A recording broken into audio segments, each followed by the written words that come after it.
question number one, is Trump an autocrat? And what is it exactly that autocrats do? So my answer to the first question is that Trump is not an autocrat. He may want to be, but his power is very far from absolute at the moment. However, the Republican Party consists of autocrats or autocrat wannabes. The Republican Party wants absolute power. So maybe all political parties are made up of autocrats or autocrat wannabes.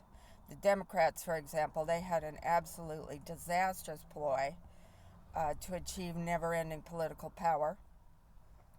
And that ploy rested on the idea that if they controlled emerging demographic groups such as Latinos, they could control elections for the foreseeable future. So maybe that's just the way it goes with political parties. They don't really care about anything except having unlimited power for forever. The Republicans' ploy for never-ending political power rests upon a different idea than the Democrats did.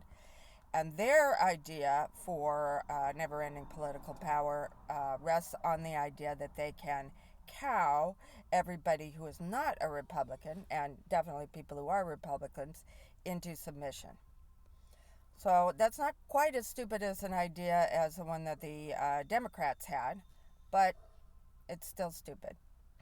So what makes the idea of trying to get an autocracy, unlimited political power, via political party in America such a stupid idea? In my opinion, reason number one is because Americans fucking hate their political parties. Sometimes they don't hate the one they vote for, but most of the time they do. And they definitely hate the one they don't vote for. Right now, somewhere around 60% of Americans hate the Republicans that are in government. How much they hate Republicans varies, but add it all up and it's a lot of hatred. And Americans who hate things are a real pain in the ass. Reason number two why it's stupid for the Republicans to try to create autocracy via Republican Party. Second reason is that autocracies themselves are stupid. Lots of things are stupid, of course, but autocracies do rank highly in the stupidity department. How do they rank so highly? Well, their MO is to stifle dissent. The sad thing about that is, very unfortunately for all of us who have ever lived, the key to human survival happens to be dissent and disagreement. Nobody wants to know the terrible shit about themselves that they don't know, but unless they know it, that terrible shit leads to their downfall. In other words, autocracies do stupid things because they're too stupid to realize how stupid they are. That's a problem we all have, but that's the problem with unlimited power, is you don't realize how stupid you are. Reason number three, autocracies can't do shit because they hate competence. Autocracies hate competence because competent people are like, fuck this autocracy shit. I'm more competent than these stupid autocrats. They don't know shit. And they cause trouble. Competent people, by and large, don't like working for autocracies because, as we figured out in reason number two, autocracies are stupid. So competent people won't do your autocratic shit, which means you have to have incompetent people doing your autocratic shit based on their loyalty, which autocracies have to value loyalty over competence. But the incompetent people don't do your autocratic shit very competently. So you have a problem. So you end up not being able to do all the autocratic things that you really wanted to do. So I'm not saying this is a universal law of nature. For example, Hitler, autocracy, had a fairly large number of people who were pretty competent at certain things within his, power conglomerate there. But they weren't competent in everything. and they couldn't figure out exactly what they weren't competent in.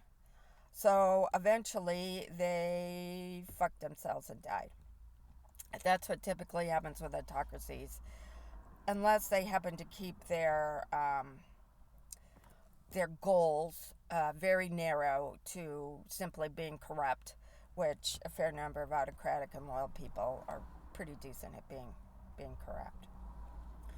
Anyway, the problem for the Republicans is, regardless of all this historical stuff, they are currently scrambling to determine exactly how much incompetence they can stuff into their policies and administration and personnel. And who knows? They might be able to set a new world record. So I don't think autocracy by Republican Party is going to work on its own, no matter how hard they try, any more than autocracy by Democrats worked, no matter how hard they try, because, I'm sorry, both of the political parties are just stupid. What about autocracy via surveillance and data collection, though? That, I think, is a more realistic and plausible way that the United States of America and perhaps most of the world could end up in some form of autocracy, because that's where we're headed. And certainly there are people like Peter, friend of the Antichrist, Thiel, who are very actively gunning for that type of a system, and they have friends among people who are not billionaires and technocrats who, for some reason, are in love with feudalism and monarchies and God knows what. Look up Dark Enlightenment if you don't know what I'm talking about.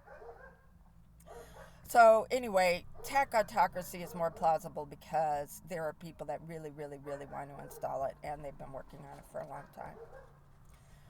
So, entrepreneurs, want to serve humanity? Come up with some fantastic ways for ordinary people to evade the surveillance of the technocratic state and clog up their technocratic data collection systems with false data. AI may be humanity's savior in this regard because AI is really, really good at coming up with false data and clogging shit up. So use up all the techno fuckers' data center capacity with stupid pictures of teddy bears instead of as their real selves, so that facial recognition doesn't fucking work, and neither does anything else because the entire system is clogged with teddy bears. It'll be fun.